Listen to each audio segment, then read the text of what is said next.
må man så køre ud. Alt det, man kan, når man ikke kører ind i stenen og ned ad skampen og sådan nogle ting. Så hvor hurtigt må I styrketræne? Det I kan, så længe I ikke laver fejl. Det vil sige, at nogle af jer kan sagtens lave plyometriske armbøjninger, hvor I hopper, men I vil se, der sker det her slør igennem lænden. Sådan at det her, hvis jeg presser op herfra, at jeg vil op, og det her, det giver sig. Så er min ryg ikke der, hvor den skal være vel. Igen, så står jeg herfra spændt op, og så arbejder med den herfra. Sådan at det er en enhed, der arbejder. Når I kører svinglet, at det er en enhed, der arbejder. Når I squatter, at det er en enhed, der arbejder. Der er ikke noget, der går på kompromis med jeres teknik overhovedet. Det er det aller vigtigste. Og når I kan det, så bliver niveauet højere og højere og højere og højere til jeres styrke. Det er det, vi når nu her i dag. Jeg vil bare gerne pointere det til sidst, at I må ikke gå på kompromis med teknikken eller kvaliteten af gentagelsen, bare for at få flere af dem. Det er ikke vigtigt. Det, der er vigtigt, det er det alt sammen er godt. Det tager mellem 1.000 og 3.000 gentagelser at lære en bevægelse. Det tager det tit op at lære det om. Så hvis det er sådan, I har lært et forkert bevægemønster ind, eller et uhensigtsmæssigt bevægemønster ind, så skal I bruge rigtig meget tid på at omlære det for at få det optimalt.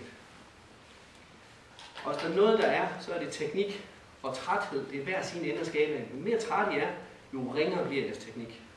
Så jo mere træt I er, når I træner noget, der er svært, jo dårligere effekt får I ud af det. Så det er et råd til at starte med. Nu har vi fået en seddel med en masse ting på. Vi skal mødes igen for at nå tingene igennem. Det er de øvelser, vi har kørt. Altså opvarmningsserien, benbøjningerne, front squat, step-ups, janter sit-ups, armbøjninger herpå, sving, forskellige hastigheder på det. At I øver dem med kvalitet. Ikke tænk så meget over at blive hjernedød, træt og hænge ude i skoven og sådan nogle ting. Det er ikke vigtigt. Det, der er vigtigt, at I bliver gode til det, og at kvaliteten stiger og stiger og stiger og stiger. Jeg kan ikke sætte gentagelser på eller noget endnu, fordi I er så nye ud i det. Det, der er vigtigt, det I forstår, at I kun må køre, så længe I er overskud. Så hvis I kan tage 10 gode, så lav 4 sæt af 8 i stedet for. Giver det mening? Fordi i stedet for at køre til 10 gode, så nummer 11 vil være noget skidt, så jeg kører til 100% af, hvad jeg kan. Så stopper jeg ved 80% af det, jeg egentlig kan, og så tager jeg en pause, og så gentager jeg. Så jeg hele tiden kører med overskud, flere teknikker, gode teknikker på det. Det vil jeg gøre til at starte med. Og når vi har grundteknikkerne på plads gennem de her kurser for jer, så skal jeg gerne sætte, det er faktisk det, jeg har gjort. Jeg har sat et system op i forhold til, hvordan vi træner jeres supplerende fysisk træning i forhold til volleyball. I er altid velkommen hos os, så vi kan hjælpe jer med teknikken. Så noget i tvivl om, I kan ringe, I kan komme ind og kigge forbi. Så kan vi tage en time, 1 til 1 eller 2-3 stykker af sådan nogle ting.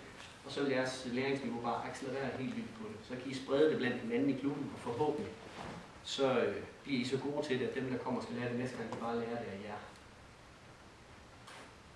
Ja. Det var sådan set det var det. Den her, hvis I vil have dem stående i klublokalet, så løber jeg super. Så kan vi træne med dem, når det passer jer. Yes. Ja. Spørgsmål, et eller andet, før vi runder af?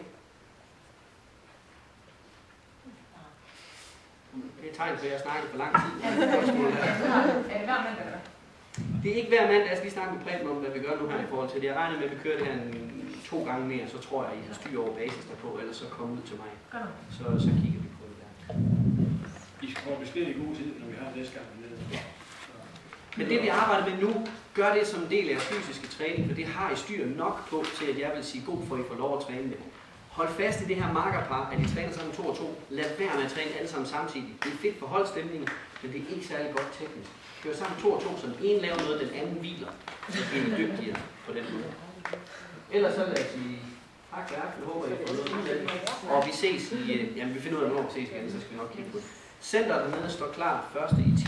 Og så skal I selvfølgelig også lære at køre med tungere vægt og sådan nogle ting. Men altså det her, det kan godt være tungt nok, så skal jeg starte på. Tak.